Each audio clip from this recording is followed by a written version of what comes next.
Alrighty, kiddos. Today we're going to be reading pages 138 to pages 142, and our job is to try to find key ideas and little clues that are going to help us understand the problem.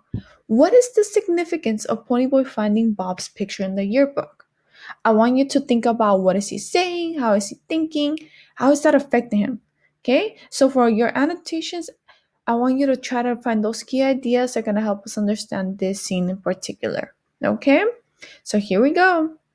Chapter 11. I had to stay in bed a whole week after that. That bugged me. I'm not the kind that can lie around looking at the ceiling all the time. I read most of the time and drew pictures. One day I started flipping through one of the Soda's old yearbooks and came across a picture that seemed vaguely familiar. Not even when I read the name Robert Sheldon did it hit me who it was. And then I realized it was Bob. I took a real good look at it.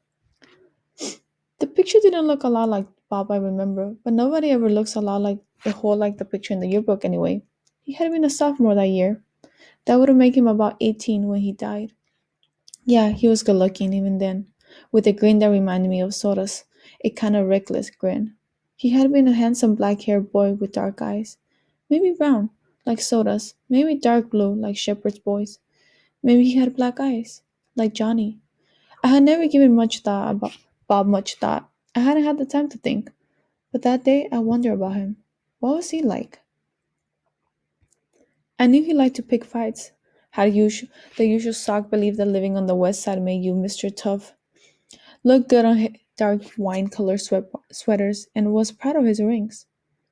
But what about Bob Sheldon, the Cherry Valence knew? She was a smart girl. She didn't like him just because he was good looking. Sweet and friendly, stands out from the crowd. That's what she had said. A real person, the best buddy a guy ever had. Kept trying to make somebody stop him. Randy had told me that.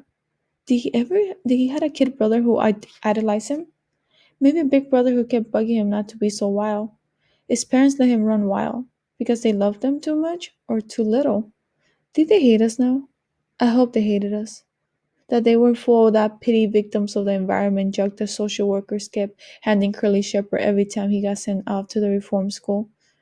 I'd rather have anybody say than their pity. But then maybe they understood like Cherry Valance. I looked at Bob's picture and I could begin to see the person we had killed. A reckless, hot-tempered boy, cocky, scared stiff at the same time. Okay, guys, this is a very, very important scene in our novel. Bonnie Boy is thinking about Bob's death, and he's trying to figure out what kind of person he was. There's a lot of significance here, so make sure you're underlining and writing little comments on the side.